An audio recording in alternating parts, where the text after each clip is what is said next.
तिथून माझं सगळं मुलावर जबाबदारी पडला.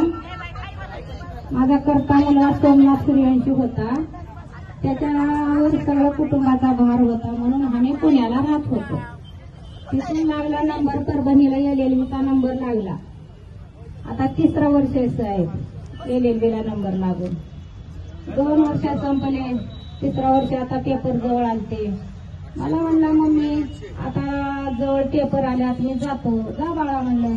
साहेबांनी सांगितलं म्हणलं मला मुख्याध्यापक रोजचं राहावा, शेवटचं वर्ष रोज आता कंटिन्यू ये तू, म्हणून आता सांगितलं. मग पोरानं मला सांगून आलं इकडं न्यायाचं शिक्षण घेते आपलं लेकरू आता चांगलं वकील होत आहे म्हणलं. वकील होते तर चांगलं पाठवून दिले मी. आला सगळं चांगलं होतं. रोज विचारायचं सकाळ संध्याकाळ, बाळा तू कसं आहे मम्मी, मी तुझे राहण्याची खाण्याची सोय आहे का? हाय मम्मी. 10 तारखेपर्यंत माझा मुलगा बोलला 10च्या पुढे. त्यानंतर माझ्या मुलाचा मोबाईल बंद पडला. मी बेचैन झाले. फोन लागत नाही, मुलाचा फोन येत नाही, म्हणून मला फार दुःख झाला. 4 दिवस वाट पाहिलं.